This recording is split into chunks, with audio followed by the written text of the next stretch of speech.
Welcome to the Security Weekly News wrap-up for the week of 8 November 2020. TianFu, Ghimob, Scalper bots, Animal Jam, Pay2Key, and more. Stick around. This is Security Weekly, for security professionals, by security professionals. We interrupt our program to bring you this important message. It's the show that keeps you up to date on the latest security news twice a week, your trusted source for accurate security information and expert analysis. It's time for Security Weekly News. Do you know where your organization's crown jewel data is, whose data it is, what it contains, and if it's flagged, tagged, and classified accurately? Defense in Depth requires discovery in depth. At Big ID, they help organizations uncover dark data, classify sensitive and regulated data, meet compliance requirements, and take action for data on-prem, in the cloud, and everywhere in between. Learn more about how Discovery in Depth can change the way enterprise organizations find, classify, and protect sensitive data at securityweekly.com/Big ID. Increased attacks, skill gaps, talent shortages, expanding attack surfaces. Cybersecurity and IT teams face these real issues every day. CyberA for Teams is the #1 NIST-aligned DoD 8140 and 8570 compliance certification and skills training platform. CyberA for Teams makes managing teams easier, guarantees measurable training outcomes, and keeps your team's skills sharp to meet today's biggest security threats. And did you know 96% of the Fortune 500 have employees training on CyberA? CyberA for Teams. Now you know. Visit cybera.it/solved to solve your team training challenges. But all right. Welcome to the Security Weekly News wrap-up show. I'm Doug White, the host, and we're going to wrap up all the shows from this week. On Application Security Weekly number 129, Mike, Matt, and John had our old friend, Keith Hoodlett, the senior manager of application experience at Thermo Fisher Scientific, where he's always been, I think. Keith was on to talk about what does it take to manage security teams and security initiatives, and ranking the importance of people, engagement, or encouragement.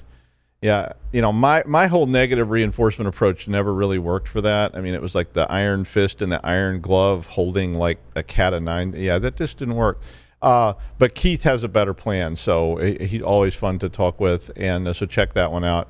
On Business Security Weekly number 194, Paul, Jason, and Matt had on Mike Lloyd, who's the CTO of Red Seal. He was talking about how all our networks now are hybrid, and how the cloud, you know, basically came out, and it became another one of those buzzwordy things that was like, the cloud will solve all your problems. And, you know, kind of like AI or blockchain or any of these other terms that we hear that will solve all our problems.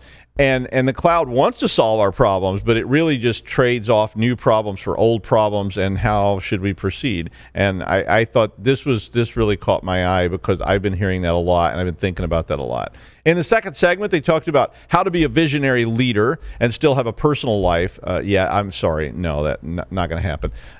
Audit committee's best practices for cyber threats. Cybersecurity communications key to addressing risk. 5 CISO mistakes in board presentations. Yeah, you definitely want to watch that one. CEO focuses for the next year, and the 5 best practices for negotiating SaaS contracts for risk and security. A bunch of cool topics there. I'm particularly interested. I've seen some pretty interesting CISO board presentations, and I used to sit on boards and interpret some of that stuff, and it was quite amusing. On Enterprise Security Weekly number 206, welcome to Adrian. Matt, along with Matt and Paul, had Trevor Welsh, global security strategist at Chronicle, to talk about, well, Chronicle Detect, which is a Google scale threat detection solution, which is a very interesting product. In the second segment, they had on news, and on the third segment, they had micro interviews with, first up was Jeff Capone, the CEO and co-founder, and Roy Cohen, who's been on the show quite a few times and lots of fun, who's the co-founder and VP of sales for Secure Circle. And what they were talking about in this micro interview was about a true zero trust environment, with specifics about how do you protect data that egresses from your cloud services. and how to control that data after it leaves your cloud. I mean, I've been asked about this quite a bit lately. People are starting to worry about who has access to it, where did it go, who can touch it, and all kinds of things like that. So, there's been several different shows in the last month even where people were talking about that. On Security Weekly News number 81, Josh Haar, an advisory services consultant from Rapid7, joined me to talk about well, we talked about all sorts of things, and I made fun of banjo players some, which is a guitar player thing. He's a guitar player too, but he had a banjo sitting there. But we were talking about how to get around problems of limited vision when you're recruiting, and I mean that was kind of where that went, because we started talking on a prep call about it, and we were talking about how a lot of times I've had companies call me and say, why can't we hire people? And I went in and said, well, let me walk through your hiring process. And they had, everybody's wearing a coat and tie and all that, which is fine. I mean, corporate culture is corporate culture. But a lot of times when they're very rigid and so forth, or they have all kinds of rules and regs about, oh, you can't do this and you can't have facial tattoos, you can't have earrings and all this stuff. And so to me, it was quite interesting conversation with Josh. On Security and Compliance Weekly number 5-1, Jeff, John, Josh, and Scott had Liam Downward, the CEO at Charisma, on to talk about data classification, ranking, and prioritization as a means to stay organized. Again, another great topic from that show. I think data classification is a big deal to a lot of people. It's certainly a big issue with how do you manage this, and a lot of times in the past everybody was just dumping a database and don't worry about it, but we all know better than that today. Liam stuck around for the second segment to continue talking about data classification, so they spent the whole show talking about that, and obviously they could probably spend the rest of all their shows talking about that and keeping it going. On Paul's Security Weekly number 674 last night, the show started with Joseph Salazar, the technical deception engineer at Adavo Networks. And I really want a job with deception in the title. That would be a cool thing to put in your resume. But they were talking about how basically attackers will get around your perimeter defenses and then attack system resources. So the segment was mostly about how deception and concealment technology can deny, detect, and disrupt attackers when they first get in and make it look like maybe nothing of value is here, which is why the whole downstairs of my house looks like an abandoned crack house. In the second segment, Badri Raghunathan, the Director of Product Management at Qualys, and Sumed Thakur, who's been on quite a few shows. He's the President and Chief Product Officer, joined the show to talk about container security and DevOps need for visibility into containers. And obviously, containers have almost become something we're just sort of like used to now, but they're still a very big deal, and managing them is a very frightening thing. And of course, they had the news. My favorite thread of the week is going to have to be attribution. I wasn't on Pulse Security Weekly last night because I was on a panel about the election at the university to represent cybersecurity.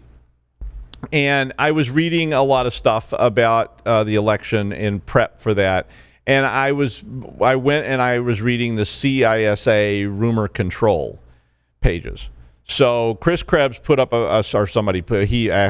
was in charge of CISA, put up this page called Rumor Control, and it was really shocking how susceptible people are to disinformation currently. And this isn't about disinformation per se, but I mean, we have access to just about every piece of information out there just by searching for it. But it seems that we tend to stop looking as soon as we find an answer that says something we want to hear. And I get that from students a lot who search for something and then say, oh, well, this said that. And I'm like, where did you get that? And I've even had students say, oh, well, it said I need to take this course. And I'm like, where did you get that information? And they're like, oh, and they send me the link. And I'm like, this isn't even our school. Like, where what? But the rumors on there are interesting to read. So if you haven't checked that site out, you might want to go check it out before they make them take it down. I did read that Chris Krebs was resigning from CISA due to the White House demands that they take the rumor site down or something like that. But anyway, attribution. Well, it's all part of the same password issue that has been plaguing us since probably 1950s, because we really don't have a solution in place for that. The ability to create things is at an all-time high. So, I mean, any of us can jump on the interweb right now today, and we can put up wikis, we can put up pages, we can put up fake articles, and on and on and on. I mean, at least in the Middle Ages, not very many people could write, which helped. And not that I'm advocating illiteracy, but it did help. And the king had one of those signet ring thingies, like they had the sealing wax and the candle. And, watch Game of Thrones, or if you haven't seen that, or read it, maybe it's better. But anyway, I mean, anybody can just jump on there and start posting. And there's a lot of circular logic that you see on the internet where somebody posts a tweet and they say the sky is falling, and then that tweet gets picked up by somebody else and retweeted, and then it gets posted on there, and then somebody makes a meme out of it, and the next thing you know, some news service is actually going, a tweet today said the sky is falling. Social media just was filled with false stories, proclamations, ridiculous claims, and on and on and on. Even stuff that makes no sense, gets believed by some people. And it's really hard to tell what's true and false. I mean, I just keep seeing this stuff. And, even shows that are called news are often just fronts for entertainment, or at least a mix of entertainment and news, and it's all called news, of course. And attribution is just this continual battle for cybersecurity, because I regularly get proclamations from the president at my university and other people at my university claiming I should just click here to see if I've been fired, or to see if my department's been purged or whatever. And I don't, it's like, I know, everybody goes to training, is the link valid and all this kind of stuff, but it's really tough to tell if these things are legit or not. And, when it's partially believable, well, you go, did I get fired? It's certainly believable. So we almost need some kind of signet ring and sealing wax. And I know we have some of those things already, but add to that the battle for privacy. So we really want to be anonymous. I mean, really, you want trolls? Well, that's how you get trolls. But sometimes it's fun to be a troll, right? And I mean, if you're on these sites and you want to actually be Big Daddy and you don't want to be Doug White or whatever. So I guess in some idyllic universe, we learn to sort out all the reliable information versus trolls and troll bait. And, that link that says, you won't believe what the crowd saw when this athlete did the high jump, have slowly, people have learned that that's just clickbait, and you're going to end up on some site trying to sell you insurance or something. Not that I ever did that, but I mean, we've got to figure out a way to be able to better discern between silly nonsense and the truth and who wrote it. So you have to think about how you do attribution so that you can talk to your people safely and say, here, don't click this and do click that. And I mean, if I was sending out phishing attacks, they would definitely be attached to warnings about phishing attacks. It would say like, big phishing attack on campus. Click here to find out if you've been infected. I mean, that was the stuff we were doing back in the 80s. But, that's attribution, and we don't have a good solution. But it is a threat. So, top news from the shows. All right, that was enough for rant. with that rant in mind, I did lead with this story about lack of two-factor in banking. So the site twofactorauth.org, which tracks where multi-factor is being put in place, showed that not very many U.S. banks had two-factor authentication available for people's accounts. The article ends up, I think, being a pretty nice piece that you can share with all your people about how two-factor works. It wasn't a deep dive. It was a kind of high-level article. But it was really disturbing to me that financials are still clinging to that good old password-only kind of approach. If your bank's not allowed to use two-factor, then you better be using one hell of a password, and that's never been seen before, will never be seen again, and that you change every other day, because people do like to go after banks, and someone may just decide to drain your old savings account for you. Me, I don't worry too much about it, because, based on my bank balance, and if someone wants to log into the Bank of Ozarks and pay all my overdraft fees, well, go ahead, that's fine. I'll use the Frank Abagnale and leave deposit slips laying around in banks and see if somebody fills them out. And don't forget your children. Animal Jam, which is a popular gaming site for kids, was compromised, and 46 million player usernames and the SHA-1 hashed passwords were stolen and leaked. The site apparently doesn't allow the use of real names. And I remember when my daughter was little and we had access to some of these sites, and they were. I actually checked the security on some of them, and they were really good to protect the kids. The ones that she was playing on, you couldn't use your real name. They didn't allow you to exchange. Actually, you couldn't type anything. You could only choose responses to people talking to you and so forth. But basically what happened was an AWS Private Key was seen being posted on raidforums.com, which alerted the company that the vendor's server had probably been compromised, which made sense, sometime between 10 and 12 October. And they didn't initially think that their database had been stolen, but Bleeping Computer spotted the data. They now have decided that yes, and the people that stole it have said that they're in the process of cracking out all these passwords. So, protect your kids. And 2 more Google Chrome 0 days were patched. This makes 5 in the last 3 weeks that have been revealed. The first 3 were internal findings by Project Zero, but these latest 2 came from an anonymous tip line. So I didn't even know they had an anonymous tip line, but I guess that makes sense. I'm not sure why that people wanted to be anonymous when they're reporting something and they do have bug bounties, but okay, I guess somebody was afraid of being identified. There were CVE 2020 16,013 and 16,017. 13 is another V8 JavaScript handler problem that was basically similar to one of the earlier 0 days. And the 17 one is a use after free memory bug in the Chrome component. In the Chrome component that is called site isolation, which keeps sessions separate from each other. So, once again, patch Chrome. I mean, they put out a new release, and the bugs weren't rated for how dangerous they were yet, though. Scalper bots. I mean, I've suspected this for years, and I know I saw this with concert tickets, because when my daughter got to be like a teenager, a tweenager, whatever they call it, she was wanting to go to some of these, like, I don't like big stadium shows and stuff, but she was wanting to go see somebody at this big stadium show. And I went on to buy the tickets, and the minute the tickets were released, I hit purchase, and they're all sold out. I mean, it was like, I don't know, 60,000 tickets sold out, and like before I could click my button. I mean, I didn't even get like the upper deck, hanging from the stadium lights. I got nothing. It was like sold out. I was like, what? And then, of course, within seconds, it was like, oh, look here on StubHub. Here's the same tickets for $10,000 a piece. But scalper bots are on the move, and now they're focusing on the release of PS5 and Xbox Series X devices. So both of these were released this week. Basically, almost in all I do know somebody that got a PS5. I saw them posting about, oh, yeah, I got a PS5. But these are really similar, I think, to the bots that grabbed the concert tickets for the Nickelback concert or whatever concert you wanted to go see. So then you have to pay the big bucks to StubHub and so forth. Really bothersome to me that goes on, but at the same time, it's not really illegal, I think. I know that scalping tickets is illegal, but reselling products, I don't know. But the Xbox and PS5 both came out and almost immediately were completely sold out. But guess what? Right now, you can go on eBay and you can buy them for just around double the retail price. I mean, and they were available almost. In fact, I think some people must have been simultaneously running their bots and putting their list up on eBay, because the eBay list popped up almost at the same time.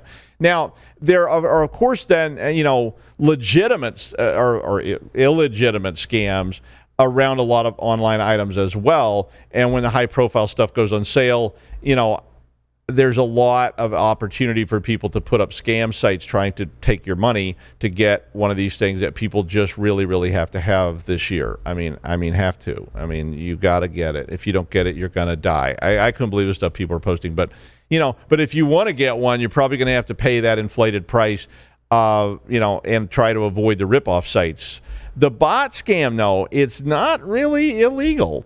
The ticket scam, there are claims on the tickets that you can't resell these tickets, but that stops people. I mean, people have been scalping tickets since I was a kid, and you went outside the show and somebody was selling, I got 3. But if you jump on Best Buy and buy the entire inventory of PS5s in the hopes that you can resell them at a profit, well, that's kind of the whole essence of capitalism, right? But watch out for things that sound too good to be true, or just stick with your old PS4 until after the new year, and then they'll probably have plenty of them at regular retail price then. The results of the TianFu Cup, and I think TianFu means Heavenly Palace. That was my guess translation of it. or something like that. The contest was held in Chengdu. This was the third time they've held this contest, and it calls for exploits against all sorts of popular software by various teams. This year, they went after iOS 14, Galaxy S20, Windows 10 v 2004, Ubuntu, Chrome, Safari, Firefox, Adobe PDF Reader, Docker Community Edition, VMware EXSI, QEMU, and TP-Link Asus router firmware. 15 teams were involved in the contest, and the teams had 3 tries that each try can last up to 5 minutes, each to hack a target with originally developed exploits. So basically, it's a pwn-to-own contest. It's a kind of like bug bounty. The contest does pay out cold, hard cash for each successful attack. And they did indicate, at least the contest says, that the exploits were reported to the providers. The top team was, they have a great name. It probably sounds better in Chinese. 360 Enterprise Security and Government and Vulnerability Research Institute, which is from the Chinese company Qihu 360. They took home about $745,000 out of the $1.2 million in total prizes. Maybe Paul will send me to that next year. I mean, we could do live coverage of TianFu, which would be kind of fun, right? A new banking Trojan called Ghimob is targeting 112 banking apps, which mostly come from South America, as well as Angola, Germany, and Mozambique. So an eclectic list of countries, except for the South American ones. The Trojan, primarily in Brazil, is typical. It's pretty typical of the kind of spyware which relies on the user clicking a malicious link, but then can basically snoop on the device for a variety. So it's a rat. But it does a lot of data collection stuff on your device because you've installed it, so it basically has root. And it can capture keystrokes, it can manipulate the screen content, and it can even do a full remote of the device. It does broadcast. It has overlay capabilities as well, so it can capture screen pattern locks and other approaches like that. And this is an Android problem. So if you are using any of those countries' banking apps or anywhere else, because somebody will adapt this to others as well. Fake Microsoft Teams updates are being used to target K-12 institutions with a Cobalt Strike download as a result of the update link. The links are found in different places, so they have poison search engine results. That leads to the installer. And they also just had fake ads that they put up online. Some of the reported links were actually purchased search engine ads where they pushed the pointer to the link to the top of the search results. So if somebody typed Microsoft Office update or Microsoft Teams update, they were getting to this link first. That link downloads a payload which runs a PowerShell framework, which then proceeds to download a legitimate copy of Teams and is capable of installing other tools to the framework part of it. Some of the tools that it was installing were Predator the Thief, InfoStealer, Blotabindi, and Zloader, but Cobalt Strike beacons were also being used in this, and the Cobalt Strike beacons were then providing information back to the command and control about how to move laterally on that compromised network. It's a tough one because the ads are not malware per se. I mean, they're just ads, and the download may actually have the legit copy with it.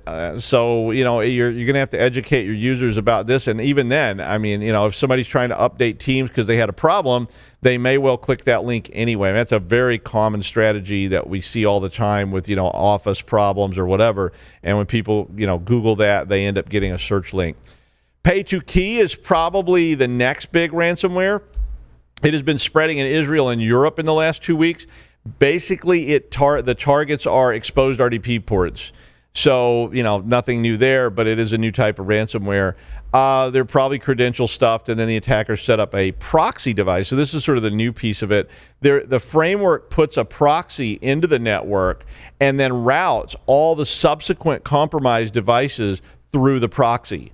So what that does is it means that the proxy is talking to the command and control server, and I would have to think about that some more to understand why that keeps it from being detected, but it probably is not as suspicious because all that's coming out of that one proxy doesn't look as suspicious as all of your machines and your whole network suddenly trying to talk to one IP address that just happens to be in North Korea. So If all the infected systems are communicating to an internal proxy, that communicates to command and control, and then the framework can download other tools. It uses psexec as a means of lateral movement inside the network. So, get your passwords and RDP under control, or you may get to see this particular ransomware pretty soon. DHS announced that the U.S. presidential election was the safest in history, despite claims from the White House of widespread election fraud in the states that they lost. The election is still dragging on in the United States as the votes are recounted and certified, which is where they want to go. Chris Krebs, who heads up the CISA unit at DHS, has a great website, and I talked about this earlier, called CISA Rumor Control, which provided insight into the current and past rumors about the election, and CISA focused pretty heavily on the voting process over the past year. Alas, the White House has already demanded resignations from some of the CISA staff and Chris Krebs. They said he is likely going to be fired or resign shortly over these disputes with the White House. So, and that is the news wrap up for the week of 8 November 2020 in the time of plague. The virus is on the uptake, so be careful out there. Stay home and listen to Security Weekly. There's 15 years worth, so, what else you got to do?